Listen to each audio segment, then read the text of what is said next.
probably the worst audition I ever gave. I was pushing, I was straining, I wasn't connecting, I was indicating, I knew I was indicating. I was having an out of body experience.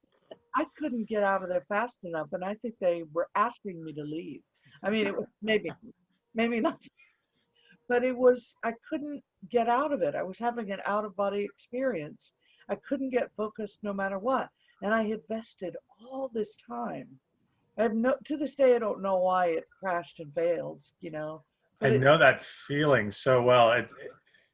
For me, at one point, it was a turning point when because I think what happened to me when I was having those experiences, I thought, well, I started indicating, I started pushing, I have to keep doing that.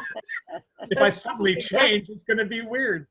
And I remember once for the first time doing something where I was so tense, and then I suddenly thought, relax your shoulders while I was acting. And it was a revelation. I was like, oh, wow, I can do something just in the let it middle of go. it. I don't have to just keep going. Well, I sank the ship because I just kept on going, and they were just, they looked, it was astounding, I'm sure, because they knew I flew in from New York. Everybody else was a local actor. Oh, no. Yeah. And so I put all this pressure on myself, but it really came down to, in retrospect, that I did not focus on any kind of action. It was just all, let me be here and feel, and all the bad stuff. Yeah. It's just the worst. But I lost a lot of time and money and embarrassed myself fully, thinking that it was going to just be a perfect situation.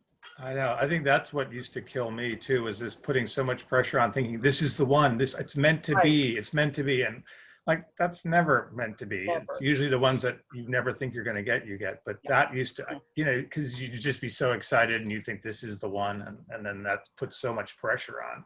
Yeah.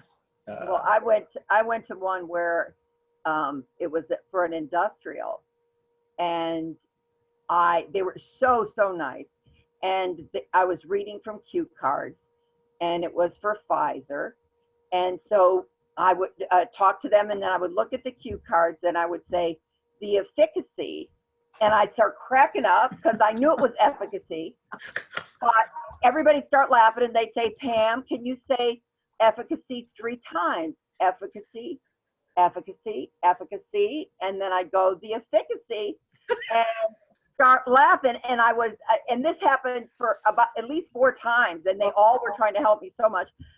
And although I was laughing in the moment, I went home like ready to, open a vein, if that's a little too tragic, terrible. I felt awful. I was miserable.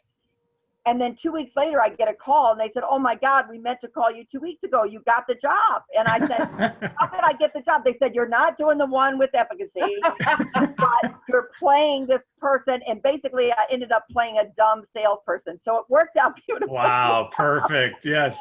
I was telling you guys before that towards my late 20s and early 30s when I was really struggling, because all auditions became like my self-worth was relying on it. So when I didn't get something, it wasn't just like I was disappointed. It's like I wasn't a good person, that kind of thing. Right. So that drove me out of acting for a while, into therapy. But I remember one night, and this again involves Barbara, we had both auditioned at Soho Rep, which at the time was really kind of hot. They were doing all these, kind of avant-garde, really interesting plays. And we had both auditioned for callbacks. And then we came home and we got into some big fight about something. I don't remember what. And in the middle of the fight, the phone rang. This was back in landline. And I picked it up and they said, can we speak with Barbara? And I said, yeah, who is this? And they said, Soho Rep. And I was like, oh, okay. So I gave it to her. So basically she got the part, and I didn't. And I remember thinking, God was punishing me and telling me, you're wrong in this fight. You just lost the fight. And you didn't get the part. And then I said to Barbara, you can be happy, go ahead. And she said, no, I'm not happy. Our relationship isn't working or something. And I was like, who cares? You got the part. I was thinking, if I got the part, I wouldn't care. Yeah, it was just like, it was an eye-opener about how, what's important in life. To think that all rejections are personal. Back then, yeah, when I was in my 20s, I was devastated by every one of them. And now I'm like, please, they forgot about me 30 seconds after I left. Yeah. If you're not right, you're not right for it. Yeah. Much of it is based on, I'm not blonde enough or tall enough or whatever it is. Yeah. I remember auditioning once, and this was for off, way the hell off Broadway, as they say, Black Box Theater showcase, putting together this evening of, I think it was Washington Irving stories. So we were to show up and be ready for improv and all that. So whatever, right? So I'm ready and I'm going. And the director says, okay, I'd like for you to tell us a folk tale in gibberish. And that's Use that next time. a folk tale in gibberish. So of course, at that point I thought this is going to be the end of my career today, right? Because what does that mean? But I decided I was going to implement what I'd been learning in school, which is make a choice and run with it.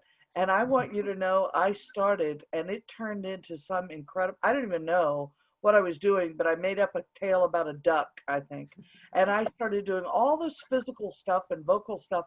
They kept me at that audition for 3 hours. And I got the role, but I I was think, going to say that was a Yeah. God, but, and it turned out because I had just given so much that they cast, because they were doing a lot of multiple casting, and I played like 6 different roles in that. But I remember thinking, just run with the idea. But I have to say, I certainly fell on my face in a good way, I guess, because I just went with it. It was like, what in the world am I going to do in gibberish? No words, just stuff. And it was all about the training. I went in and I saw them sit up like they had their Avita. They looked at me and I walked in so sassy, and then I went, "Don't cry for me, Archie." Not a note. I had laryngitis, totally. I couldn't sing a note. And I saw them sit back, and then I let the tears flow. I was like, I can cry. I'll cry for myself. I left, and the agent was like, "Why did you go? Why didn't you call out and cancel?" I said, "Well, I thought I was supposed to show up, to show I'm committed." It's like, no, not when you have laryngitis, because I couldn't say a word. I was like, "Hi, how are you?" Maybe So I had this. They'd give me the job out of pity or something. But even Patti LuPone had to be on total vocal rest.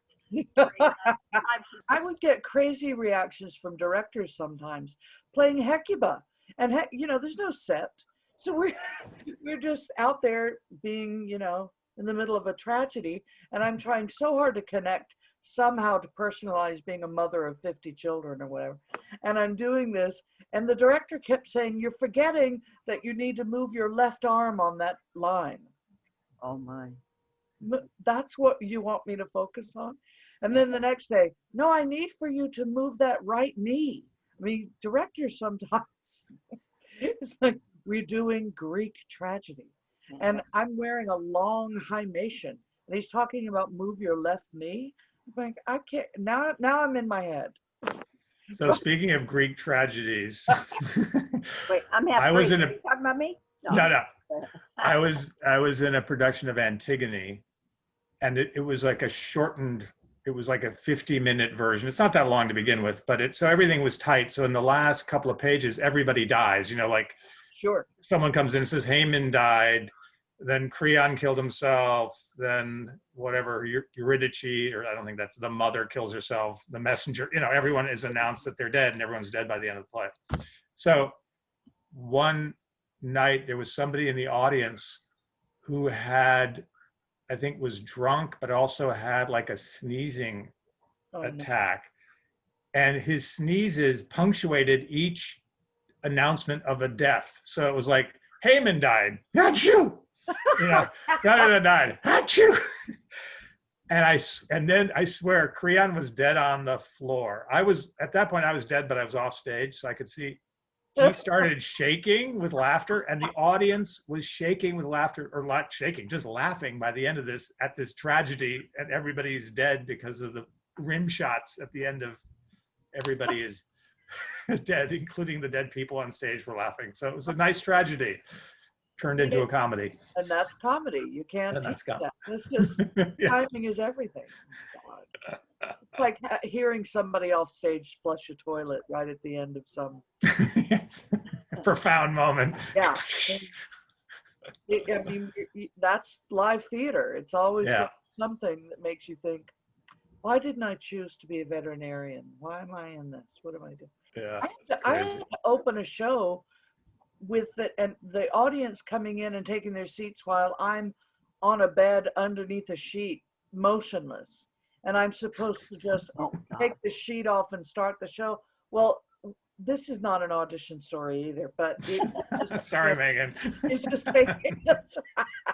But the woman who decided to help us sell, concessions or whatever before the show came up while the audience is walking in and taking their seats and wondering, what's that under the sheet? What are we about to see? This girl walks over, leans over the bed with the sheet covering me and asks me, I am not lying. She asked me, how do you sell a cookie? How do you sell a cookie? And that has been my line. So of course, Pam, I started laughing. I was first there goes the sheet. And then the sheet, and then she leaves because I'm obviously not going to talk to her. But then I can't stop giggling. And it's like a Tennessee Williams one act about a prostitute dying of syphilis or something, And so, but I'm laughing. And I'm not supposed to start in that state. All I can say now to this day is, how do you sell a cookie? How do you sell a cookie? When I was auditioning for Grease one time, another singing role, which I probably should have avoided, but this is when I was fencing a lot. So this is for the story. I weighed 108 pounds at the time, right? And this woman sat there and she, in front of everybody, they had the whole cast, everybody in the room, 300 actors. And she had me turn around and like model my body. And then she said, you're a little big in the rear to play Rizzo, aren't you? And I should have said fungu you. But I didn't. I was so like, I don't think so. I don't think Stockard Channing is that, small. And then she didn't end up having me sing and I didn't get the job, but it was so rude. And I also had somebody else one time tell me my face didn't work. It didn't quite go together. So I was like, well, that's really constructive. What do you do with that? What do you do with it? It's like, oh, let me go home and work on that. I don't know. Auditioning an actor at the studio, he was auditioning for classes and he brought in a monologue, and within like the first 3 or 4 lines, he clearly went up and usually people will be like, oh, I went up, can I start over? But he just stood there and I just thought, I'm not going to stop him. And he started pacing the room, sweating, kept going, not saying a thing, just minutes went by, literally. I thought, well, and I was fascinated. I'm like, when is this guy going to finally say? And then after several minutes, he started up again where he had left off and he finished the monologue, and I've never forgotten him. I won't say his name because he may not, but he ended up doing several plays at the studio, and I thought, wow, that took some courage to just like hang in there and not stop. Sometimes it's just that. Now sometimes it can backfire, but yes, just be courageous because they will never forget you. Yeah. Right? Good or bad. Yeah, when I was auditioning somebody one time, I felt so sorry for this woman, and I don't know her name, and I've never been able to explain it to her. So if she's watching, no. But we had a hell of a day. Sometimes, the auditors, my best friend was dying of cancer. She was in the hospital, and she ended up dying from cancer. And I was with a friend of mine, and we're doing a play that I'd written about my mom dying of cancer. So we had all this emotional stuff, and everybody's coming in doing the monologue and sobbing and sobbing. And this one woman comes in, and his stomach growls. And we'd been there like 8 hours. We're starving, people. And so I looked at him, and we burst out laughing. We had the giggles. We could not stop. So I had to ask her, I had to get it together and say, I'm sorry, could you please wait outside? We're not ready for you. And we couldn't stop laughing. She came in again, and I was like, not yet, and I'm sure that this poor woman, and I thought she wouldn't believe me if I said it's not you, it's us. But but you have to sometimes take into account that, you know, of what's going on. I'm not talking about being rude to actors, but that one we just couldn't help it. We've been crying all day, so laughing was just the next the next thing, you know. So oh gosh, that was crazy. Yeah. Also, a tip to actors: sometimes they'll wait until be the last slot of the day. Not a good slot. It's like you're just like, no more people. I've seen all of these sides all day long. Please. Yeah. It's like, don't be the last. Yeah. But you know, the focus is also that, because you were so focused in giving that you were open to anything, and all it would take would be a stomach growling, and then you're off, right? Oh my God. Yeah. I felt so bad for her.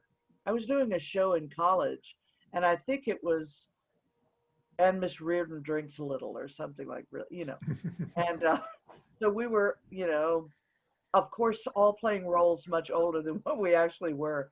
And I had to come on stage with a bowl of fruit and put it down on the table. And we're supposed to have the scene where we start to eat some of the fruit. Well, what happened off stage is a flying squirrel decided to sit in the bowl of fruit. I'm off stage, completely freaking out, first of all, because I have to bring this thing on stage, and there's a squirrel in it, right? And no one's around me. I was in, for some reason, not at a place where the stage manager was. So I'm thinking, I have to go on stage. The show must go on. What do I do? And I finally picked up a random like banana somewhere else and got rid of the squirrel with the banana, and then brought the fruit on. There was nothing I could do but sit there and watch everybody eat that fruit. And I have never been so focused in my life. It was squirrel scuzz. I mean, and luckily my role worked, that I could be the person who was rather condescending to everybody and smirking about whatever was going on. Little did they know it was like, enjoying that apple? You know? But it was, it put me so in the moment. It was crazy in the moment. Remember the days when you could smoke at auditions? I remember having smoking at an actor's studio audition, and I couldn't get the cigarette lit because I was shaking so badly that I was like this, and I did get a call back, but still I was like, I couldn't get the damn thing, and I kept trying, and finally I, you know, put it out, just stubbed it out. But I was so, you know, my hands were like this. I was like, how did this happen? You know, luckily the character was nervous too. You know, I used it. Nervousness can make you do weird things. I did a singing audition once, and evidently, I don't recall this, I never opened my eyes. I think I was so Fear the entire time. And the director later happened to know me, and he said, I didn't understand the eye choice. I said, what eye choice? It's like, you never opened your eyes. Well, it wasn't a choice.